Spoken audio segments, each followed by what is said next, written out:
Morbid Animal Facts, Part 1. In India, a species called the sloth bear is far more feared than tigers because of their violent and unpredictable nature. This deer suffers from CWD, more commonly known as zombie disease. It damages the beast's brain, causing it to become confused and slowly waste away. The mantis shrimp, which is only about 3 inches long, can punch with the force of a .22 caliber bullet. The punch is so fast, in fact, that it boils the water around it and can even shatter glass. A moose is capable of diving up to 20 feet underwater in search of food and can swim 3 times as fast as humans. This photo shows the captive orca Tilikum looking at its trainers. Now, there have only been 4 deaths in human history caused by orcas, and Tilikum is responsible for 3 of them. Like and follow for part 2.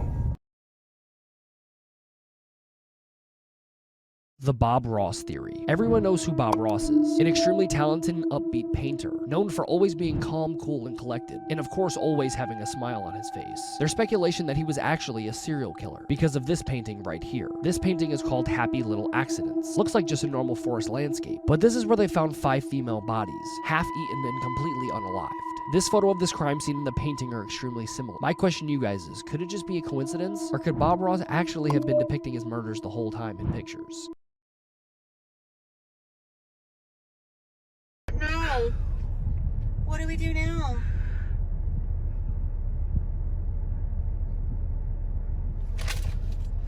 What do we do? I don't know what to do. We just sit here. We just sit here.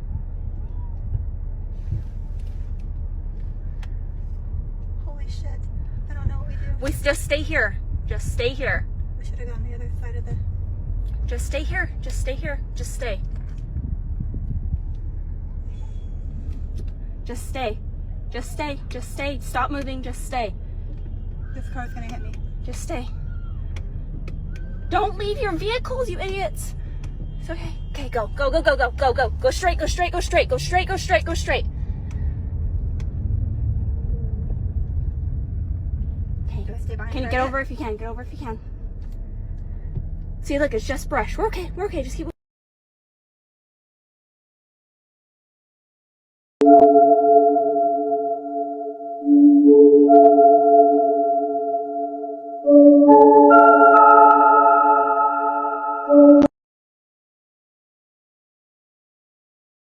What I mean when I say it's terrifying when my dog opens a door.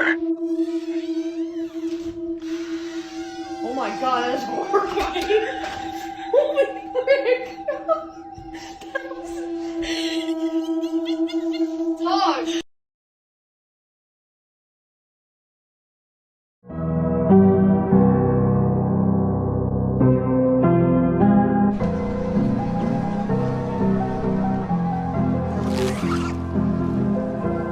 Father should have stood up to his son. Like a man.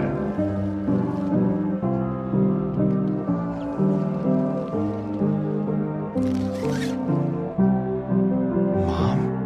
Help us, Bruce. Don't let us die.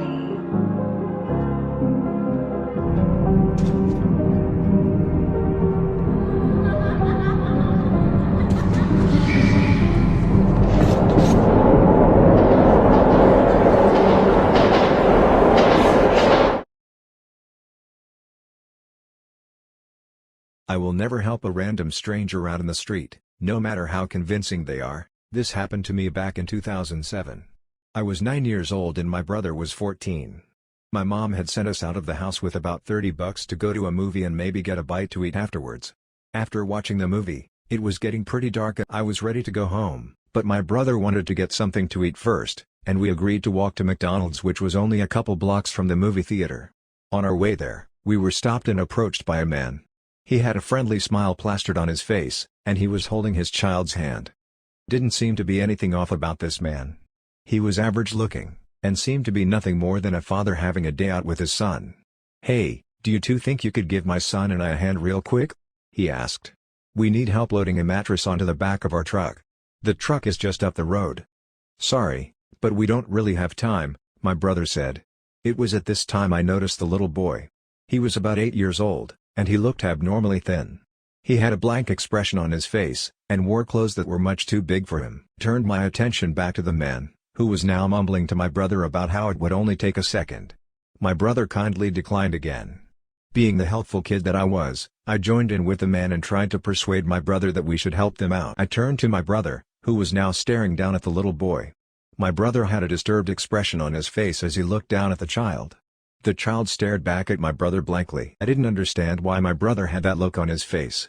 He grabbed my hand, and said, "I think that's my mom over there." He pulled me, and we began walking away from the man. I didn't understand what was going on, and why my brother had just lied about our mom being there. He didn't let go of my hand and practically dragged me until we were a far distance away from the man and his son. I looked back and could still see the man holding his son's hand. Only now, he wasn't smiling anymore.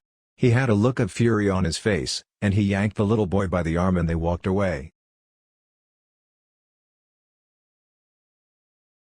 If your hand touches the table, you lose. Right, okay. Oh, flip, jump!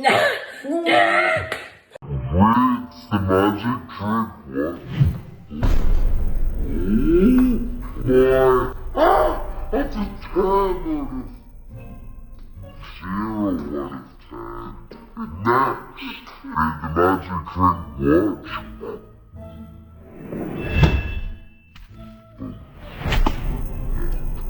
9 out of 10. If I can turn this. I pulled away from my brother's grasp, and bombarded him with questions. He shushed me, and pulled his cell phone out of his pocket. He dialed in a number and began pacing around nervously while talking on the phone. I remember the police showing up, and my mom came soon after. She took me home, but my brother was left with the police. I asked my mother what was going on, and she said that the police were just questioning my brother because the man we had encountered was dangerous.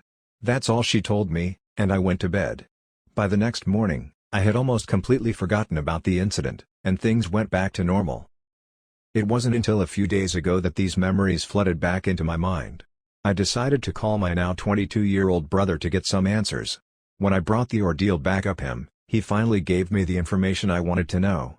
And now that I know everything, I understand how fucking terrifying our encounter with the man truly was. They told me that while the man was constantly trying to convince us to come with him, he happened to look at the little boy. The little boy then looked at my brother with his eyes filled with terror and mouthed the words, "I'm not his son. Please help me." Then his expression went back to being completely blank, almost as if he had never said anything at all. This was why he had become so freaked out and snatched me away. When he called the police, they hurried down and he described the man the best he could. They couldn't do much with the little information my brother had given, because we hadn't even seen the car that the man supposedly had. My brother told me that a few weeks into the investigation, they had found the little boy who was with the man dead. His body had been cruelly dumped in the woods. The cause of death was malnutrition and dehydration. If my brother and I had gone with the sicko, we likely would have met the same fate. He obviously couldn't have kidnapped both of us on his own, as my brother was a fairly strong fellow. That meant he had other pedophile partners who would help him snatch up unsuspecting kids. Unfortunately, they were never able to catch any of the sick fucks who did this to the child. But the man was definitely not his father. His real parents had already been searching for their missing son for almost a month. The pedophiles had managed to kidnap the poor kid, and used him as their puppet to try and kidnap other children. Every time I think about the boy, I feel a deep pity for him. He was only a year younger than I was at the time, and I can only imagine how terrible it must be to slowly starve to death. And to the disgusting bastard who starves and murders children, you'd better hope we never meet.